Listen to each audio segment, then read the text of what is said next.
டிசிப்ளின்ல ஈமானுடைய என்ன விஷயங்கள் பார்த்துட்டு இருக்கோம். இன்னைக்கு மறுமையை நம்புதல் அதை பத்தி பார்க்க போறோம் இன்ஷா அல்லாஹ். மறுமை அப்படின்னா என்ன? இன்னொரு உலகம். அல்லாஹ் ஒரு மனிதனுக்கு 3 வாழ்க்கையை ஏற்படுத்தி வச்சிருக்கான். ஒண்ணு இந்த உலக வாழ்க்கை, இன்னொன்னு மறுமை வாழ்க்கை, அதுக்கு இடைப்பட்ட ஒரு வாழ்க்கை இருக்கு, அதுதான் கபூர் வாழ்க்கை. யாராக இருந்தாலும் எந்த மனிதராக இருந்தாலும் மறுமைக்கு போறதுக்கு முன்னாடி கபூர் வாழ்க்கைன்னு ஒண்ணு இருக்கு. அல்லாஹ் என்ன செய்யறான், ஒரு மனிதனை மௌத்தாக்குன பிறகு அவனை கொண்டு போய் கபூர்ல அடக்கம் செய்யறாங்களா, அதுக்கப்புறம் அல்லாஹ் உயிர் கொடுத்து என்ன பண்றான், கேள்வி கேட்கிறான். அவன் நல்ல அடியானாக இருந்தானா அவன் எப்படி தூங்குவான்னு சொல்றாங்க நபி ஸல்லல்லாஹு அலைஹி வஸல்லம். புது மாப்பிள்ளை போல உறங்குவாங்க அப்படின்னு சொல்றாங்க. அதாவது அவன் தூங்கிக்கிட்டே இருப்பான், அவனுக்கு எந்த ஒரு கஷ்டமுமே இருக்காது. ஆனா அதுவே அவன் ஒரு கெட்ட அடியானாக இருந்தானா அவனுக்கு என்ன செஞ்சிடும், அங்கேயே தண்டனை ஸ்டார்ட் ஆயிடும். கபூர் நெருக்கிக்கிட்டே இருக்கும். இன்னும் என்ன செய்வாங்க, வானவர்கள் அவனுக்கு வேதனை கொடுத்துக்கிட்டே இருப்பாங்க.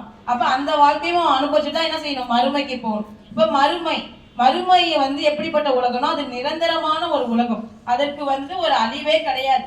இப்ப மறுமையோட ஒப்பிடும் போது இந்த உலக வாழ்க்கை எப்படி இருக்கும் அப்படின்னு பார்த்தோம்னாக்கா, ரசூலுல்லாஹ் அழகிய ஒரு எடுத்துக்காட்டு சொல்லியிருக்காங்க. கடல் இருக்கு தெரியுமா, கடல் எவ்வளவு பெருசு இருக்கும். கடலுக்கு ஏதாவது ஒரு முடிவு தெரியுமா நமக்கு? இந்த பக்கம் பார்த்தா இந்த பக்கம் போயிட்டே இருக்கும், இந்த பக்கம் பார்த்தா இந்த பக்கம் போயிட்டே இருக்கும். அந்த கடல்ல போயிட்டு நம்ம விரலை இப்படி விட்டு எடுத்து நம்ம அந்த டிராப்ஸ் எத்தனை டிராப்ஸ் கொட்டும், மிஞ்சி மிஞ்சி போனா 3 இல்லைன்னா 4, அவ்வளவுதான் இந்த உலக வாழ்க்கை. அந்த நம்ம தண்ணி எப்படி வச்சு இப்படி செய்யறோம் தெரியுமா, அப்ப சொட்டுதுல, அதுதான் இந்த உலக வாழ்க்கை. மிச்சம் ஃபுல்லா கடலே எப்படிப்பட்ட வாழ்க்கை, மறுமை வாழ்க்கை அப்படின்னு ரசூலுல்லாஹ் சொல்லியிருக்காங்க. அப்ப இந்த ஹதீஸ்ல இருந்து நம்ம தெரிஞ்சுக்க வேண்டிய விஷயம் என்னது, இந்த உலக வாழ்க்கை எப்படிப்பட்ட வாழ்க்கை, ஒரு சும்மா. அல்லாஹ் எதுக்காக இந்த உலகத்துக்கு நம்மளை அனுப்பியிருக்கானா அவனை வணங்குவதற்காக மட்டும்தான் அல்லாஹ் இந்த உலகத்துக்கான நம்மளை அனுப்பியிருக்கான். அப்ப நம்ம என்ன செய்யணும், அல்லாஹ்வை வணங்கணும். மறுமைக்கு நம்ம என்னெல்லாம் சேகரிக்க முடியுமோ அதெல்லாம் நம்ம என்ன பண்ணணும், சேகரிக்கணும். ஏன்னா அந்த மறுமை வாழ்க்கை என்பது அழிவே இல்லாத ஒரு வாழ்க்கை. அல்லாஹ் ஒரு அடியானுக்கு என்னத்தை கொடுக்குறானோ, இப்ப சொர்க்கத்தை கொடுத்தா அவன் சொர்க்கத்துல ஜாலியா அவன் இருப்பான், எந்த ஒரு கஷ்டமுமே இருக்காது சொர்க்கத்தை பொறுத்த வரைக்கும். ஆனா அதுவே இன்னொன்னு அல்லாஹ் படைச்சு வச்சிருக்கான், பயங்கரமா படைச்சு வச்சிருக்கான். என்னது அது, நரகம். அதையும் அல்லாஹ் என்ன செய்வான், யாரெல்லாம் கெட்ட செயல்கள் செய்யறாங்களோ, ஹராமான விஷயங்கள் செய்யறாங்களோ, இன்னும் அல்லாஹ்வை ஏத்துக்காம அல்லாஹ்க்கு இணை வச்சிட்டு இருக்காங்களோ அவங்களுக்காக தயாரிக்கப்பட்டு வச்சிருக்கான் அல்லாஹ். அப்ப அந்த மறுமை வாழ்க்கையில எந்த ஒரு நிரந்தரமே இருக்கும், ஃபுல்லா நிரந்தரமா அதுதான் ஃபுல் அண்ட் ஃபுல்லா இருக்கும். அப்ப இன்னொன்னும் இருக்கு, இந்த மறுமையிடம் ஒப்பிடும் போது இந்த உலக வாழ்க்கை எப்படிப்பட்டதுன்னா வீணும் விளையாட்டும் அன்றி வேறு கிடையாது அப்படின்னு ரசூலுல்லாஹ் சொல்லியிருக்காங்க. வீணும் விளையாட்டும்னா என்னது, சும்மா வீணானதும் விளையாட்டும் தான் இந்த உலக வாழ்க்கை அப்படின்னு எப்படி சொன்னா சொல்லியிருக்காங்க, ரசூலுல்லாஹ் சொல்லியிருக்காங்க. இப்ப இந்த உலகத்துக்கு நம்ம எதுக்காக அனுப்பப்பட்டிருக்கோம், ஒரு டெஸ்டிங். இப்ப நீங்க உங்க டெஸ்ட்லாம் எழுதுறீங்க தெரியுமா, அதுக்கான ரிசல்ட் எப்ப கொடுக்குறாங்க, எக்ஸாம் முடிஞ்சு கொடுக்குறாங்க. அதே மாதிரி இப்ப நம்ம என்ன பண்ணிட்டு இருக்கோம், நம்ம வாழ்க்கைக்கு நம்ம ஒரு டெஸ்ட் எழுதிக்கிட்டே இருக்கோம். இதுக்கான ரிசல்ட் அல்லாஹ் எப்ப கொடுப்பானா, மறுமையில கொடுப்பான். என்ன பண்ணுவாங்க மலக்குமார்கள், நம்ம அல்லாஹ் நம்மளை கூப்பிடுவான். அல்லாஹ் அங்க எப்படி கூப்பிடுவான் தெரியுமா, நம்ம பேரை நம்ம பேரண்ட்ஸ் பேரை சொல்லி நம்மளை கூப்பிடுவான். அப்ப நம்மள யோசிக்கலாம், நம்மள மாதிரி நிறைய பேர் வச்சிருப்பாங்களா, அப்ப எப்படி நம்மளை தான் தெரியும். ஆனா நம்மளுக்கு தெரியும் அல்லாஹ் நம்மளை தான் கூப்பிடுறான் அப்படின்னு நம்மளுக்கு தெரியும். அல்லாஹ் கூப்பிடுவான் அங்கேருந்து. அதுக்கு முன்னாடி என்ன பண்ணிடுவாங்க, ஏடுகள் அங்க இருக்கும். ஏடுகள் இருந்து அல்லாஹ் என்ன பண்ணுவான், கேட்பான், நீ தொழுதியா. ஃபர்ஸ்ட் கொஸ்டினே என்ன கேட்பானா, நீ தொழுதியா அப்படின்னு தான் அல்லாஹ் கேட்பான். தொழுகை தான் உன்னுடைய ஃபர்ஸ்ட் கொஸ்டின். இன்னும் ரசூலுல்லாஹ் சொல்லியிருக்காங்க, மறுமையில முதல்ல ஒரு அடியானிடம் கேட்கப்படக்கூடிய கேள்வி தொழுகையை பற்றி தான். அது அவனிடத்தில் சரியா இருந்துச்சுன்னா மற்ற எல்லா செயல்களும் சரியாக இருக்கும். அந்த தொழுகை அவனிடத்துல சரியா இல்லைன்னா மற்ற எந்த செயல்களுமே சரியாக இருக்காது அப்படின்னு ரசூலுல்லாஹ் சொல்லியிருக்காங்க. அப்ப அல்லாஹ் நீ தொழுதியான்னு ஃபர்ஸ்ட் கேட்பான்.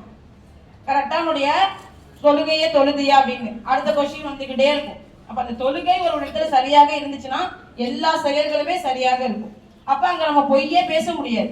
அப்ப எல்லாம் என்ன பண்ணுவோம், எல்லா கொஸ்டினையும் கேட்டு முடிச்சுட்டு வாய்க்கு மட்டும் பெரிய ஒரு பூட்டு போட்டுருவோம். பூட்டு போட்டுட்டு எல்லாம் என்ன பண்ணுவான், நம்மளுடைய பார்ட்ஸ் எல்லாம் பேச சொல்லுவோம். கண்ணே நீ பேசு, கண்ணு பேசும். கண்ணு என்ன நீங்க எல்லாம் பாத்தீங்களோ அது அப்படியே கண்ணு பேசும். நம்ம நினைக்கலாம், ஆஹா ஜாலியா வீட்டுல யாருமே இல்ல, நம்ம இந்த விஷயங்கள்லாம் பார்க்கலாம் அப்படின்னு நினைச்சு நம்ம பார்த்தோம்னா நம்ம கூட யாருமே இல்லைன்னா யாரு இருக்கா, அல்லாஹ் இருக்கான், மலக்குமார்கள் நோட் பண்ணிட்டே இருக்காங்க. அந்த கண்ணு அப்படியே விஷுவல் பண்ணும். எப்படி நீ உங்க ஸ்மார்ட் கிளாஸ்லாம் பாக்குறீங்க தெரியுமா, ஃபிளாஷ் வருது அந்த மாதிரியே. ஃபார் எக்ஸாம்பிள் அந்த மாதிரி உன் கண்ணு நீ என்னெல்லாம் பார்த்தியோ அதை அப்படியே உன் கண்ணு காட்டுவாங்க அல்லாட்ட. அப்புறம் உன்னுடைய காது என்ன சொல்லும், வாய்ஸ் ரெக்கார்டு கேட்குறோமா நம்ம, வாய்ஸ் ரெக்கார்டு மாதிரி உன்னுடைய காது என்ன செய்யும், அப்படியே எல்லாத்தையும் காட்டும். அப்புறம் உன்னுடைய கைகள் என்ன செய்யும், நீ என்னெல்லாம் செஞ்சியோ அது அப்படியே உன்னுடைய கைகள் செய்யும். இப்ப நம்ம தொழுதுட்டு தஸ்பீக் செய்யறோம் கையால, அது அப்படியே பேசும். யாரெல்லாம் இவன் தொழுதான் தஸ்பீக் ஓதுனா, இவன் தர்மம் செஞ்சான், இவன் ஜக்காத் கொடுத்த, அந்த மாதிரி எல்லா விஷயத்தையுமே கைகள் பேசும். அப்புறம் கால் பேசும். நீ எங்கெல்லாம் போன, இப்ப தொழுகைக்காக போற, தர்மம் கொடுக்க போற, நல்ல விஷயங்களுக்காக போற, என்ன எதுக்காகலாம் போறியோ அதுக்காக உன்னுடைய கால் பேசும். அப்புறம் ஹார்ட் கொண்டு பேசும். ஹார்ட் எப்படி பேசும், யாரெல்லாம் அவன் வாயால இப்படி பேசிட்டான் ஒருத்தவனை பார்த்துட்டு, ஆனா மனசுல என்ன தெரியுமா நினைச்சா, இப்படி ஒரு எண்ணத்தை நினைச்சா யாரெல்லாம் அப்படின்னு உன்னுடைய ஹார்ட் கொண்டு பேசும் மறுமையில. யாருமே தப்பிக்கவே முடியாது. அதே மாதிரி எல்லா உறுப்புகளும் பேசும். வாய்க்கு மட்டும் அல்ல பெரிய ஒரு பூட்டை போட்டுறான். எதுக்காக பூட்டு போடுறான், ஏன்னா அந்த வாய் அல்லாஹ் இடத்துல போய் பேசும். அல்லாஹ் தொழுதியான்னு அவன் தொழுதுக்கவே மாட்டான், தொழுதா யாருன்னு சொல்லிடுவான். அங்கேயும் போய் என்ன சொல்லுவான், அடியான் போய் பேசுவான். அதனால அல்லாஹ் என்ன பண்றான், வாய்க்கு மட்டும் பெரிய ஒரு பூட்டா போட்டு பூட்டிடுவான். பாக்கி எல்லா உறுப்புகளும் பேசும். மறுமையில எப்படி யாருமே தப்பிக்கவே முடியாது. அந்த மறுமை வாழ்க்கையை நம்பணும். அப்புறம் இன்னொன்னு யோசிப்போம், எவ்வளவு பேர் இருக்காங்களே, அல்லாஹ் எப்படி எல்லாருக்கும் கேட்பான், இவ்வளவு பேர் இருக்காங்களே அல்லாஹ் எப்படி எல்லாரையும் அங்க தங்க வைப்பான். இதெல்லாம் அல்லாஹ்க்கு சும்மா ஒரு வேலை. அல்லாஹ் அவ்வளவு ஒரு மிக பெரியவன். இவ்வளோ உலகத்தை படைச்சிருக்கான், கடல்களை படைச்சிருக்கான், மலைகளை படைச்சிருக்கான். அதை அழிக்கிறதுக்கு அல்லாஹ்க்கு என்ன செய்யாது, ஒரு நிமிஷம் கூட ஆகாது. அல்லாஹ் நினைச்சா இப்படிங்கிறதுக்குள்ள எல்லாத்தையுமே அழிச்சிருவான். அதே மாதிரி முதல் சூர் ஊதப்படும் போது என்ன ஆயிடும், எல்லாத்தையுமே அழிச்சிருவான். அந்த உலகத்துல என்னெல்லாம் படைச்சிருக்கான்னு எதுவுமே இருக்காது. மரங்கள், செடிகள், கொடிகள், மனித உயிர்கள், விலங்குகள் எதுவுமே இருக்காது. ஒட்டு மொத்தத்தையும் ஃபுல்லா அழிச்சிருவான். அழிச்சிட்டு என்ன பண்ணுவான், அடுத்த சூர் எப்ப ஊதுறானோ அப்பதான் என்ன பண்ணுவாங்க, எல்லாருமே எந்திரிப்பாங்க. எல்லாருமே எந்திரிச்சு அப்படியே நிப்பாங்க ஃபுல்லா. இப்ப நம்ம எப்படி நிக்கிறோமோ அந்த மாதிரி அல்லாஹ் முன்னாடி நிப்போம். அல்லாஹ் எல்லாரையுமே கூப்பிட்டு என்ன பண்ணுவான், விசாரிப்பான். நீங்க வாங்க, நீங்க வாங்க, நீங்க வாங்கன்னு என்ன பண்ணுவான், எல்லாத்தையுமே விசாரிப்பான். இதுதான் மறுமை வாழ்க்கை. அது நிரந்தரமான ஒரு வாழ்க்கை. இப்ப இந்த உலகத்துல எல்லாருக்குமே மவுத்து இருக்கு, எல்லாருக்குமே முடிவு இருக்கு. ஆனா அந்த உலகத்துல என்ன செய்யாது, முடிவே கிடையாது. அங்க யாருமே மரணிக்கவே மாட்டாங்க, ஃபுல்லா வாழ்ந்துகிட்டே தான் இருப்பாங்க. அப்ப நம்ம கொஞ்சம் யோசிக்கணும். அப்போ இவ்வளவு விஷயங்கள் நம்மளுடைய மார்க்கத்துல இருக்கு. இந்த செயல்கள்லாம் செய்யலாம், இந்த செயல்கள்லாம் செய்யக்கூடாது, இவ்வளவு விஷயங்கள் இருக்கு. ஆனா நம்மளுக்கு என்ன இருக்கும், ஒரு பயானை கேட்கும் போது, எங்கேயாச்சும் ஒரு போன்ல ஒரு பயான் கேட்போம், இல்ல பள்ளியில ஒரு பயான் கேட்போம். இப்ப இங்க இவ்வளவு விஷயங்கள் கேட்குறீங்க, அந்த நேரத்துல உங்களுக்கு ஒரு பயம் இருக்கு. இங்க அசம்பிளி முடிஞ்சு அப்படியே கிளாஸுக்கு போனோம்னு என்ன பண்ணிடுறீங்க, அப்படியே எல்லாத்தையும் மறந்துடுறீங்க. திரும்ப நாங்க ரிப்பீட் பண்ண வேண்டியதா இருக்கு. இந்த மாதிரி பேசாத, பொய் பேசாத, உண்மை சொல்லு. மிஸ் கூப்பிட்டு ஒரு தப்பு பண்ணிருப்ப, மிஸ் கூப்பிட்டு கேட்பாங்க. ஜாலியா நீ மாட்டக்கூடாதுங்கிறதுக்காக என்ன பண்ணுவேன், அவன் தான் மிஸ் என்ன செய்ய சொன்னான். அப்ப அவன் உன்னை செய்ய சொல்லும் போது நீ என்ன சொல்லணும், இது தப்பு, இது செய்யக்கூடாது அப்படின்னு நீ கண்டிக்கணும். நாளைக்கு எல்லாம் என்ன கேட்பான், நீ தானே சேர்ந்து செஞ்ச அப்படின்னு நல்லா கேட்பானா மாட்டானா. அப்ப நீங்க தான் சொல்லணும் உங்க ஃப்ரெண்டுகிட்ட. அப்ப நாளைக்கு இன்னொருத்தவன் என்ன பண்ணுவான், யாரா எனக்கு தெரியவே தெரியாது, அவன் என் கூட இருந்தா, ஆனா அவன் என்ன பண்ணல, எனக்கு இந்த நல்ல விஷயங்கள்லாம் சொல்லியே கொடுக்கல அப்படின்னு அந்த மனிதர்கள் நம்மளை மாட்டி விடுவான். அப்ப அல்லாஹ் கேட்பான், உனக்கு இந்த மார்க்க விஷயங்கள்லாம் தெரியும் தானே, நீ ஏன் சொல்லல அப்படின்னு அல்லாஹ் கேட்பான்.